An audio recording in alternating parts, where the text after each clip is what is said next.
Welcome to All Things in the Name of Love. If you like this show, please like, subscribe, and share. Thanks.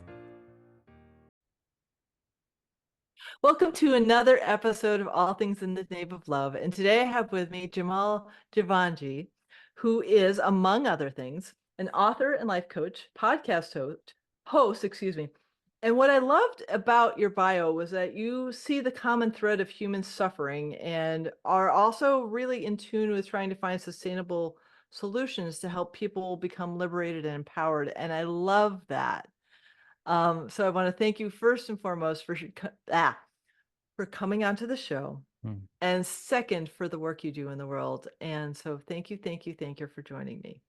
Sophia, thank you very much for having me. You're welcome. It's an honor to be on your show. I know the intention it takes to create this platform, and so I honor you for that. And just to be part of it is, I'm just really blessed, and so I'm looking forward to our conversation. Me too. So I want to ask you the first question, which is, what was your spiritual journey to come to this level of awareness? Oh, right. So it's how do you put that into words? So, I like to sometimes tell people that I came into the world with questions, and I had a lot of questions as a kid. I mean, to condense it down, and then we can always unpack it a little bit. But my dad, I have to talk about my parents because they were very unique in shaping my understandings of life, of the world, and also they brought out a lot of questions. So my dad grew up in little island off the east coast of Africa called Zanzibar, but cool. family's originally from India, but they grew up in East Africa, a lot of Indians. It was all British, going back a few hundred years. So from the British times, that a lot of the Indians would settle in Africa, East Africa. So my dad's family settled in Zanzibar, and they were from a Shia Muslim background. Hence, that's why I have the name Jamal. It's an Arabic name, but it's very typical in a Muslim family. You're given Arabic names. So that's part of that background on my dad's side. My mom, very different culture. She grew up in the Midwest of the United States in Ohio, southeastern Ohio, so kind of Appalachian. That's a head twist. Totally. Yep. Absolutely. So that rural, small town. Yeah. Ohio, and in many ways, a lot of trauma, a lot of generational poverty on that end. So you take that from my dad's side, very different culture, different religion. Then you go to the Midwest, you got small town Appalachian America, poverty. So some similarities and then a lot of differences. So spiritually speaking, my dad was very devout Muslim. Just in Islamic culture, you pray 5 times a day, and that really governs and dictates how you spend a lot of the day. So those were my first memories of, our household was kind of centered around that. My mother really didn't grow up going to church or having any kind of spiritual background. So but she was very hungry spiritually. So she actually converted to Catholicism, very devout Catholicism, around 18, when she was like, a young adult. And she wanted to be a nun. She actually tried to join a convent. She'd thought about it and really was intent on being a nun. And my dad and my mom were pen pals. That's how they met. So they belonged to this organization, and he wrote. Oh, that's so sweet. Yeah, it's an amazing. It really is amazing. I grew up thinking it was normal until I talked to some people, and they were like, "What? Like that's not normal." But it's sweet. Yeah, it's really an extraordinary story. A lot of it is a story of desperation. So in Zanzibar at the time, they became independent of England, and then they were annexed. So my dad was a British citizen, which at the time, you had access to the world, and then he lost that. After they became independent, he lost his passport, his citizenship, and then so Zanzibar became its own country for 1 year, and then they were taken over by Tanzania, what's now called the Republic of Tanzania. So they took it over and annexed it. And so Wow. it's a lot of stuff going on on that island. It was settled by mostly Arabs and Indians, and because of the colonial system and some of the inequities there, there was a lot of racial tension. So when Oh they were yeah. annexed by the mainland, there was just a lot of backlash against Indians and Arabs on the island. So they were killing lots Right. of people. And my dad's family had to flee. So Yeah. they left to, or felt that they needed to for their Hmm. safety. They ended up moving to Kenya. So they settled Okay. in Kenya, and there's a coastal city called Mombasa, Kenya, and that's where he settled. So he found this international organization when he's living in Mombasa, and that's that same organization. My mom just happened one day. She moved to the big city of Columbus, Ohio. At 18, she's working at this little insurance company. She is in a cubicle, and her neighbor next to her brought a little radio in and decided to play. My mom said this is the only day she ever brought a radio in. One day. And this radio, it was like a public radio station. So it was like the PBS station for the radio. And um there was a little ad that somebody took out this ad. It was just a guy, a philanthropist that traveled the world, and he wanted to connect people from the West to people, from the East and Africa and those places. And so he said, if you like some pen pal, write to this address. So my mom wrote down the address. My dad actually saw the same ad in the East African newspaper in Mombasa, Kenya at the same Oh my time. gosh. So they got paired up with each other. That's so And fascinating. so they wrote for 6 years. And when my mother got turned down, so this priest, this intuitive priest, Catholic priest. So I guess when you want to become a nun, you have to get the endorsement of your parish priest. Hmm. Well, this priest looks at my mom and he just has a sense. He's like, I know you're devout and I know you really want to serve God, but I just don't get the sense that this is a different kind of life. Like Mm. I don't get the sense that this is for you. And so she was crushed. Oh She was yeah. very devastated.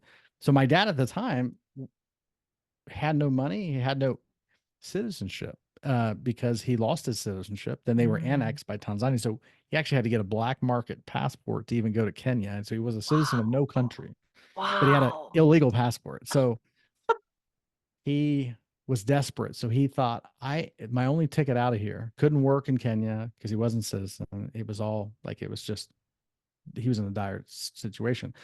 Plus, in Indian culture, you need to take care of your parents. His parents are getting older. He's like, I don't know what to do. So he said, well, I'll ask my mom to marry me, or he was, Pen pal.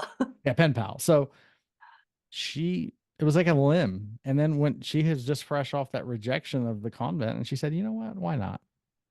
And she had been writing to him, and she felt like she knew him and got a good sense of who he was. They had never spoken on the phone. They only exchanged pictures, and she said yes. And then she sent him $600. Wow. That's all she had. Wow. And he made it work. And he made his way to Europe. And then she came over to Europe to meet so that she could apply for him. I think at the time that was Hmm. the requirements you had to at least have met. So she met him in Europe, in Germany, came back. She'd never been outside the small town, Ohio, and applied for him to come. And he came and they Oh. got married. And Wow. so that's kind of the backdrop in which I was born. So, Oh. but my dad was very intent on raising his children as Muslims, and my mom assumed that we would just be Catholics, right? And so they agreed to disagree on their own faiths. But when it came to the children, there was tension. So my first name is Jamal, middle name is Michael. It's kind of so they compromised. They're like, okay, well, if you get the first name, I get the middle name. So when I got old enough to go to school, they sent me to Catholic schools, but my dad took us to the mosques on the weekend. So we learned to pray as a Muslim, go to the mosque, but I was also going to mass and getting Catholic education. But Wow. really, that was kind of the backdrop. But I was really, to be honest, I was not really drawn to Catholicism or Islam, Hmm. even though I bought into some of the tenets of it. I didn't disagree with it, or I didn't, Yeah. but I was really more curious as to, like, at the time I wanted to know, what are we doing here? Mm. What's my dad do? My dad is so intent on praying 5 times a day and all of these things, but he was not happy. there was a lot, I could just see it, stress, worry. And the same thing with my mom. My mom struggled with depression. Now, this was all, I didn't realize it then, but later I realized it was all just trauma and unprocessed trauma. But she was in she struggled with depression. She had a lot of health issues. And I just had a deep sense that they were not living, that they were not happy. And religion was something they could really devote themselves to, but it didn't seem to touch that deep thing that was in them. And I saw that as a kid, and I wanted to Oh, know, wow. what are we doing here? Yeah. What's the point? Are we just here to make money, to get a good job and pay the bills, or is there some other reason? So these are spiritual questions. I didn't know they were spiritual questions. They were just questions for me, and nobody could answer them. So I became disillusioned pretty early in life, and that led me into well, I had my own inherited traumas from my own, Right. which I didn't know that Right. that was a thing that you inherit, that it's this thing called karmic records that Yep. come into your life. And I Yeah. didn't know any about any of that. I just Yeah. thought this was Yeah. my life. But a lot of the same traumas that my parents had became mine. And so I started to react to those things. And that led to, deep seeking through drugs, through relationships, through anything, but it was all spiritual. I was looking for the thing that was going to um, give me the experience of life that I wanted, that I needed, which was to figure out, what are we doing here and what's the point of all of this. So that's my journey. That eventually led me into traditional religion. I became a evangelical Christian around 18, dove headfirst into that very conservative evangelical Christian kind of bent to things. And that I always say was a drug of choice that helped me for a long time until it didn't. Like, well, every drug will work until it doesn't. Yep. And when it doesn't work, then you need a new drug. And if you can't find a new drug, then there's a crisis, right? Then you have to deal with whatever. I have a friend Right. who would always say an addiction is just simply the thing that won't let you feel what you need to feel. There was a lot of pain there. So eventually that led to me. So I became a pastor. I was a pastor for a number of years. And then of course the questions never went away. So I'm still seeking. And that led me out of that world, which eventually led me to facing my own stuff, my own past, the karmic past, the pain, all the things. So that was a process. Again, I'm boiling down many years into Right. this Right. Right. Right. journey, Right. but eventually led me to discovering life from the inside, the divine from the inside, versus life from the outside, the divine from the outside. And it's been a massive, massive journey and shift. But that's kind of, I don't know if that answers your question, but that's kind of how I got No, that here. was beautiful. That was beautiful because like I understand that. I came in and when I was really little, I talked to animals. Mm. And I didn't know why they weren't my friends. And one day, as is a story I've told, but I can feel it in me. I'm about three and a half, and I walk into a gaggle of geese, Canadian geese, and Mm. they surround me to protect me because they can feel my energy. And my parents are like, come back, come back. And I'm like, no, these are my friends. And I'm like wandering around and like they're letting me pet them. And they're just being totally cool with me because they can feel my energy. And when I finally toddled back to my parents, are like, don't you ever do that again. And I didn't understand it because Mm. they're my friends. I mean, Mm. all animals are my friends. I've never seen like, oh, this is my pet. This is like they're my friends. Mm. And so I was literally taught separation. I didn't have separation in me. And Amazing. so I spent 14 years in college to try to understand intellectually what creates separation. Unreal. And so I know that quest, mine was academic, my addiction was academic. Mm. And but it was all in here. Mm-hmm. And so that journey of like where do we look outside of ourselves to find the thing? Because when I finished the dissertation, I still didn't have the answer. I had a lot of nuances and I had a great understanding of the diffusion of culture and how it's created. And I got that. I really nailed it. Still didn't have the answer. So if I ask what you got your PhD in, what was your field of study? Cultural history.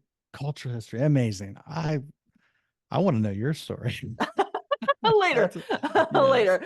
But like I share this because like that drive, Mm, like you knew, hmm like you just knew that hmm there was something that you were taught that didn't make sense, but you hmm didn't know why. And like trying to like hmm for me it was obsessive compulsion, um to try to get to that answer. Sure. And it came to me when my dad died, and he was in intensive care for 3 months.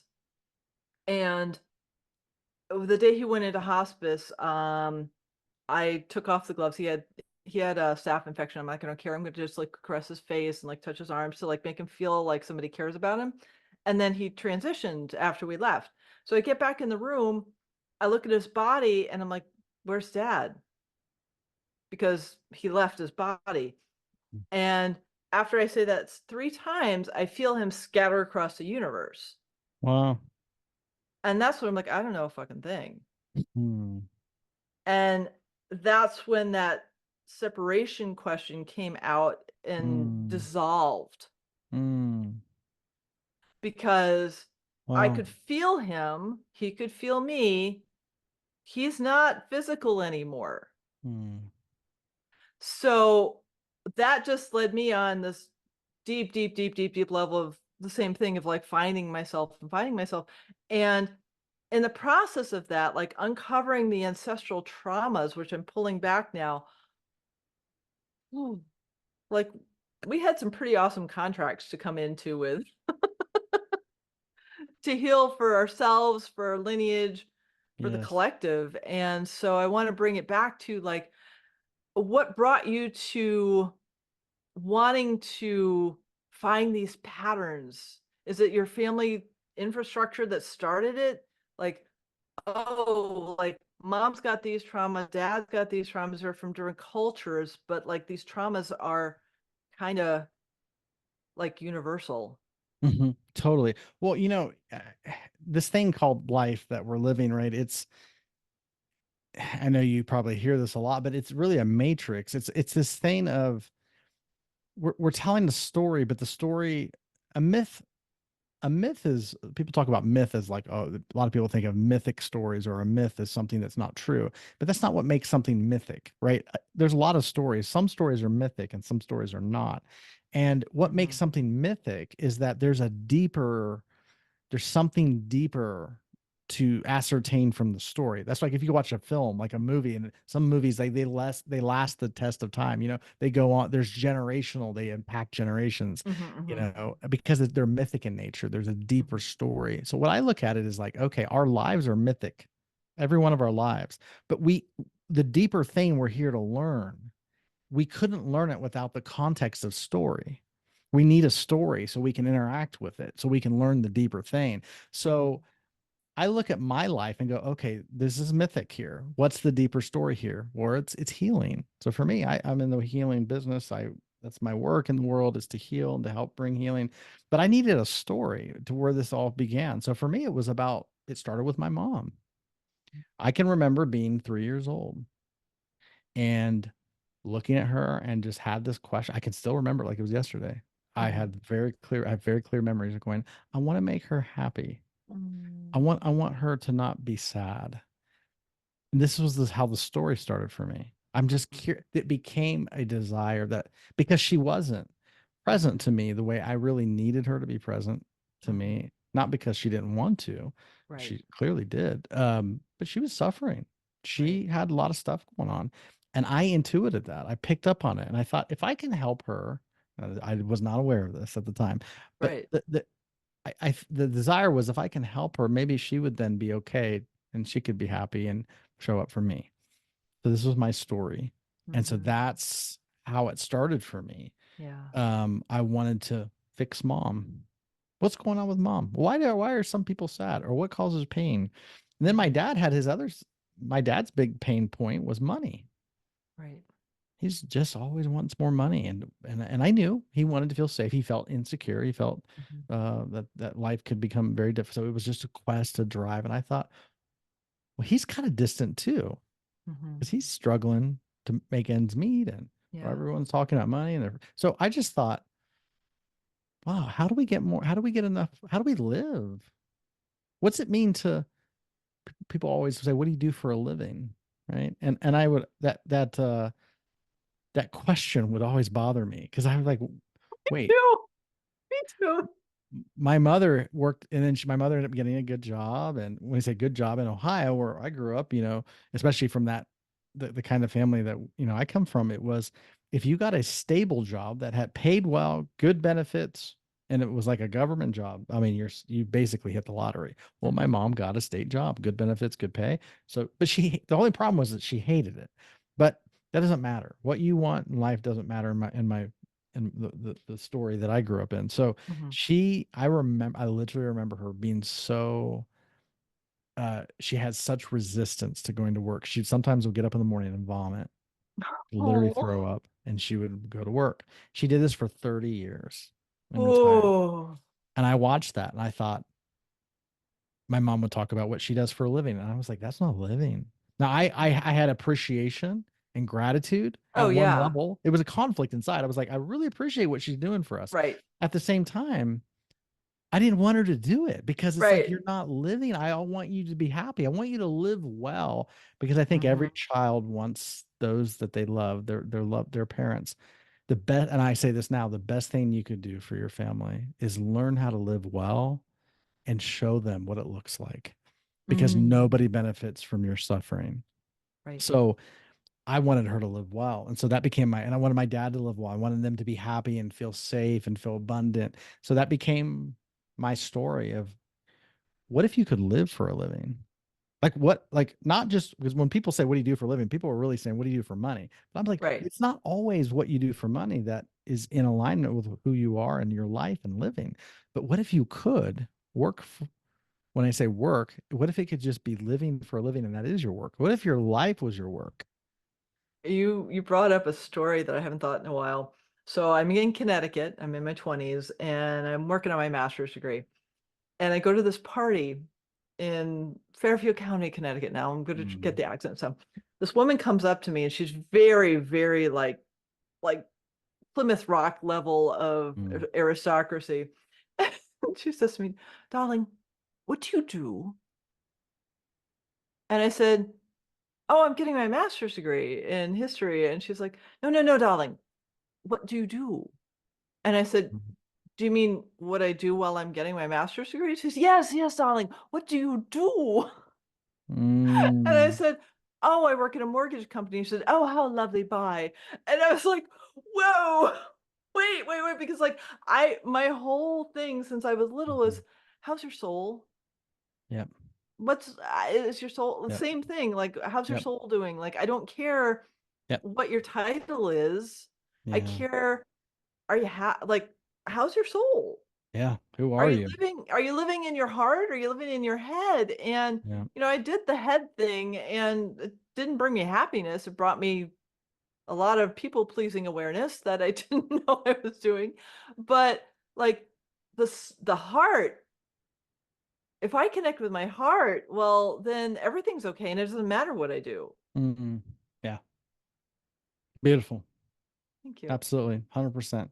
And that's a foreign concept. And in the family I grew up in, it was not, we didn't have access to those. It was almost like, yeah, when you're in survival mode, when it's all Mhm. about, trying to make it or prove yourself or get enough money, then you don't really have the space or the bandwidth to start asking deeper questions, Right. which Right. are questions of some people even call them rich people questions, right? When you don't have to worry about paying the rent, then, because rich people think, well, what is my life? What do I want to do? What's Right. So when you're in survival mode, you can't even think that Right. way. Right. How do So you help people in different walks of life uh, become more aware of those questions? Yeah, it's a great question. Well, I just like to ask questions. Sometimes I like to ask why, because I work as a life coach. I work with all kinds of people. Right. Sometimes they come to me and they say, I want to double my income this year. Like, okay, nothing wrong. There's nothing wrong with that. Hmm. There's no good or bad, Right. desires there. But there is but we may not be conscious as to what's driving us though. Hmm. So I always ask why. I'm like, so okay, so that's great. You want to double your income, no problem. But why? Tell me why. What will happen if you do? Hmm. And then they're like, well, I could take some vacations. I could, buy another car, buy another house, like whatever it may be. I'm like, okay, Yeah. great. And then what? What would you Hmm. feel? At the end of the day, we're after a sensation. Hmm.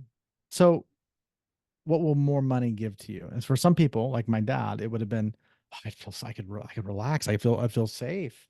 That's the idea, right? If I had more Hmm. money, I would feel safe. I'm like, okay, so really what you're desiring is to feel, keyword being feel Hmm. safe. Because money, what is money? At the end of the day, money, it's like you can't eat it. And it won't keep you warm. Hmm. If you had it, let's just say you're lost in the woods somewhere and you're walking around, you could have a suitcase full of money. You could die with that money, right? It's not Right. gonna, you can't eat it. It's not gonna keep you warm. Hmm. And it can't really love you in the sense Right. of like a personal relationship will. So Hmm. nobody wants money. When people say they want Right. money, nobody really wants money. People want what it will purportedly bring them: Hmm. safety, freedom. Maybe I would have freedom. I could do what I want. Okay. It'd be significance, sense of love. Like that's okay. So when I'm talking to people, I say, really what you want is a state. It's Hmm. not material. Hmm. The material is a means to an end. So Right. I want them to see that that is spiritual, right? Because when Hmm. we use the word spiritual, right, that word has been corrupted, right? It can mean Right. lots of things. It Oh could mean yeah. religion. It could mean so many things. But I just say, hey, look at the root of the word spiritual just means beyond the physical. Hmm. So really what you're after, everybody is spiritual. So the guy who comes to me and says, I want to double my income. I want to scale my business. Okay, that's spiritual. That's spirit. Why is it Hmm. spiritual? Because I want to achieve a state at the end of this. Hmm. They may not be aware of it. So then what I help them do is get clear about that. And then we learn to access it now. Because if we can access it now we're spiritual. And now we're living, and spirit is what creates material. Spirit is what creates the universe. It Hmm. creates everything. So now we can get into alignment with that as opposed to trying to get there through the material. Yeah. I love that because Mm. when we come into that state, like I've done sessions with animals. I had this one session where the animal, I was sitting in a coffee shop at Shasta, and the dog just looked at me. Mm. And I felt his energy, and he was an emotional support dog, and he didn't want to be. So Amazing. I didn't disconnect him from his human, but like I cleared out the contract that he had because he asked me to. And I just like I hear what comes Amazing. through, and I'm the facilitator, and I get done, and like 2 minutes later, he's pulling his human to come over to lick me. Oh, wow. And Absolutely amazing. I felt the gratitude, like I felt the energy exchange. And I'm like, Amazing. my joy would be to just walk up to an Mm. animal and like if they have anything going on with them, just do it. And the human has no idea what's going on. I love it. And the exchange is the energy. Yes. Because that brings me the greatest joy because I can feel it and I can see it. Yep. And Yep. the woman was just like, "Oh yeah, he's my emotional buddy," and he's just looking at me like, "Not anymore." And I was like, "Oh my god, this is so cool!" Because he and Mm. I had this. It wasn't a secret relationship, but it was like levels of awareness because she Yeah. wasn't intuitive, but he certainly was, and he was a big Malamute, and he was just a love bug, and just the fact that I could just hear him connecting with me, and that Mm. that's the joy I have. It's like, how can I Mhm. like be in that state where I'm Mhm. just helping the Yep. animals Yep. and the funds are grateful for them because that's we live in a three-dimensional construct, but like Sure. the energy exchange between me and the dog, Mm. that's what I care about. Amazing. Absolutely amazing. And I love that the perspective you're bringing to the world, right? Because what I'm hearing from you is that life is life. It Mhm. has many forms in this dimension here, right? Sometimes they take the form of a dog, sometimes they take the form of but life is life, right? Mhm. And the life comes from the source. All life comes from the source. So Mhm. just a recognition of that Yeah. is so beautiful. Yeah. And to honor It that. Yeah. Thank you. Yeah, it bring well, I mean, I talk to trees too, and well, I mean, I'm just intuitive and then sensitive, and they Mhm. feel it, and so I have Mhm. the out highly sensitive person who numbers self out for 50 years. So Mm. like grateful for the other side of that.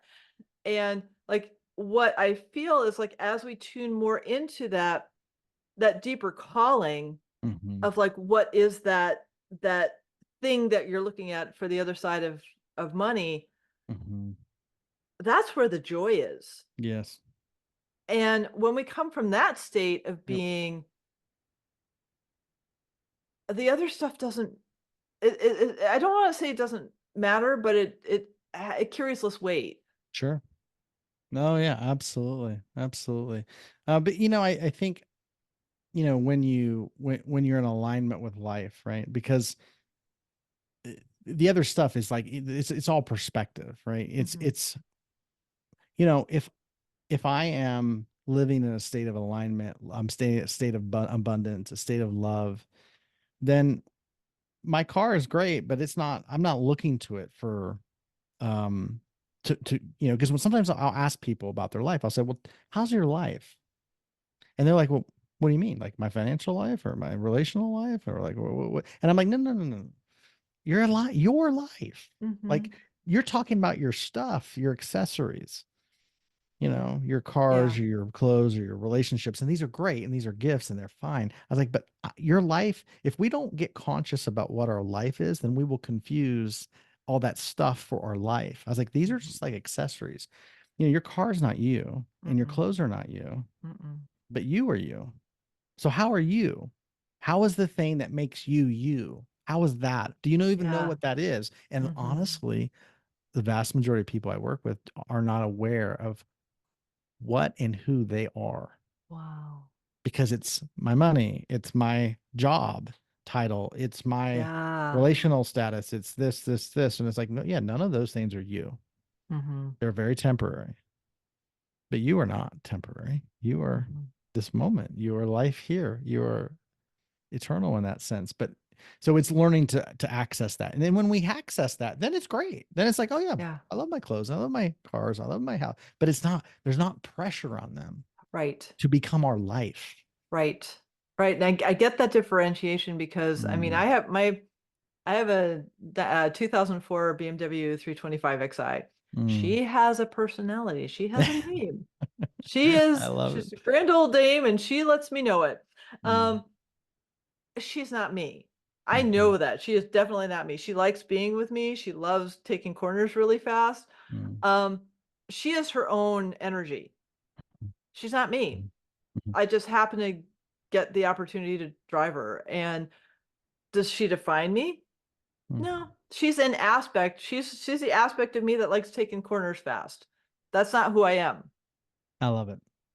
It's one of many, many different aspects of the multi-dimensional being that I am Mm, that she lets me express through her. mm. So good. So good. Thanks. Yeah, I love that. That's really good. So like helping us shift into that Mhm. awareness that we're not a thing, we're not even a skill. Right. I don't even use my quote unquote title anymore because it's not me. Yeah. It's an Yeah. aspect of me. But does it inform who I am? In some ways, yeah. It's just like you being a pastor. It's a part of you Mhm. that is just e- entwined in the mosaic. Mm, mhm. Yeah, totally. Totally. Well, I, back in that world when I was a pastor in the professional sense, it was a thing, right? And I since, have walked away from that world because, Mhm, my belief systems and structures changed drastically. And some people use the word deconstruct, but I deconstructed all of that. mhm, But now, as a coach or as somebody who operates in a coaching capacity, it's become more of a function, right? It's less of Mm-hmm. a title. It's like, oh, this is a way of being. So we talk Right. about pastoring. It's like this idea of guiding or shepherding. That's really the word. It's kind of a Mm-hmm. guidance, not from a control standpoint, but from a Right. guidance Oh standpoint. yeah. So that's kind of happening now, even though I don't have the title anymore or Mm-hmm. the office, or if you want to even call it that, or that Right. structure doesn't even exist. I don't even, but it's happening because life Right. is the thing that happens beyond the identities, the Yeah. limited identities, which is really where all separation comes from, right? When I have an Mm-hmm. identity beyond my life, Yeah. like when it is Right. somehow associated with my body Mm-hmm. or my belief system, then I have a separate identity Right. and it And deep separates me. and Yeah. unpacking those. Mm. And it's such a fascinating process because I remember when I was like, when I first graduated, I'm like, I'm Dr. So and so, right? And I have the little trot, like, "I da, da, da." Well, got the snot beaten out of me about that because I couldn't use it for anything. Um, and then I realized, so when I started taking body talk classes, it's a certification program, and you have to go through these levels and take a test. And I'm like, I've been through that program. Mm. I've been through that program. Does that program feel aligned for me anymore? And Mm. I talked to my soul, and my soul's like, no, you just Mm. needed to go through these classes so you could open your Mm. consciousness Mm. up and you don't have to play in that certification course testing thing because you've already done it. Mm. I'm like, oh, that was a program. Yeah, Mhm. that was a program. Mhm. You don't need to do it anymore. I'm like, wow, okay. Yeah. Amazing. Yeah, I love that intuition, leaning into it. And yeah, totally. So good. yeah. How do you help people cultivate that? Well, I think, and it's a great question. Uh, when it comes to intuition, right? Because we are intuitive. Hmm. Everybody is Yeah, really. yeah. Everybody is intuitive. Everybody's spiritual. But some people will identify as that and some people won't. And I always Hmm. say, okay, if we don't identify it, why not?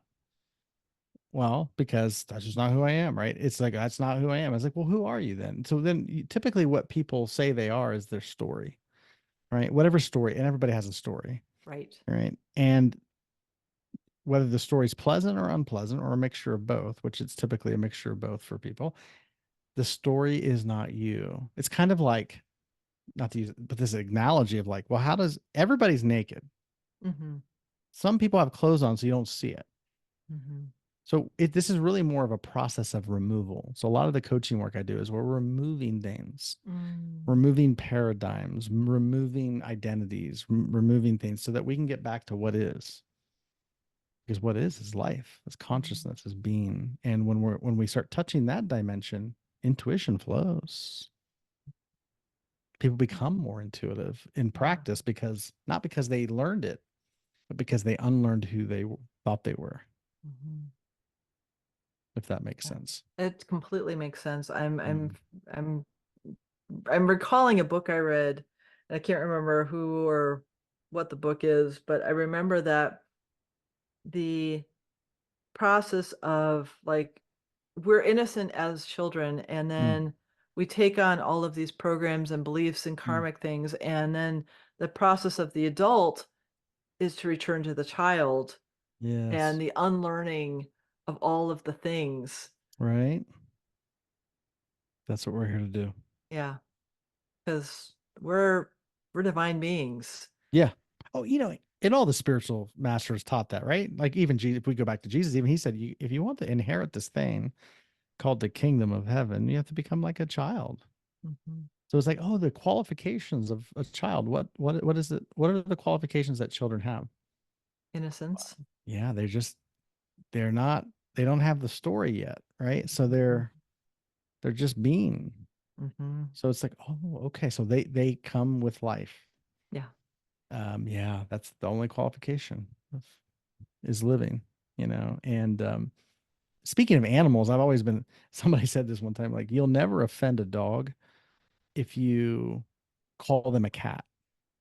Right. The idea is like offending them from an ego standpoint. Like they're not attached to the idea of what it means to be a dog. They're just a dog. Right. Right. So they have they're not trying to prove their dogness to No. somebody, the way a human being would, right? Because a human Right. being has the idea of what it means to be who I am, right? To be a Hmm. man, to Hmm. be whatever it is. Like I have this idea, Right. and but if you don't have the idea, then you just live out of what you are. Right. Right. I And will, I I will think qualify dogs do get offended on occasion, that that's yes, but okay. not by But being called a cat. right, right, right. More trauma or hurt or Right. things, right?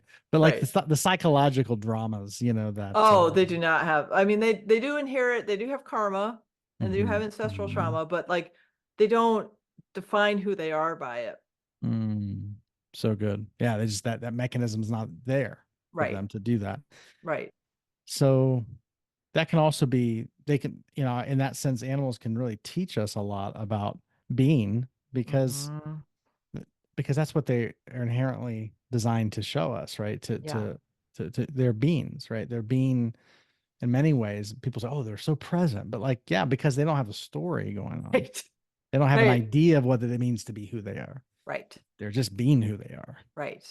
And So that is one of the many gifts they give us. yeah. It's such a trip to be able to Mm, have their wisdom and imbued it to us, given mm, to us. Yeah. so good. Oh, I want to keep this conversation going, and I have another podcast in 6 minutes. I would love to have you back on again because I think we're just scratching the surface. Um, Well, and so thank f- you. for now, I want to ask you, how can people Yep. find you? Yeah. Well, thank you for having me. I Oh, you're so so welcome. enjoyed our conversation. And Me yes, too. we could keep going. Absolutely. And I love your work in the world. Thank you. Um, I'm taking away things from you from this Mm, conversations personally. thank So, you. but I would say for people who want to find out a little more about me, probably the best way to do that is to go to my website, which is my first and last name.com. So jamaljivanjee.com. And they can find me and all my I have a podcast, coaching, book, all that stuff is there on the website. Awesome. Thank you. Thank you so much Of course. for your My pleasure. time, sharing your wisdom, for your beingness, and for your work in the world. I'm so grateful to know you, brother. Thank you so much. Likewise. Thank you very much. You're so welcome. All right. Take care. You too.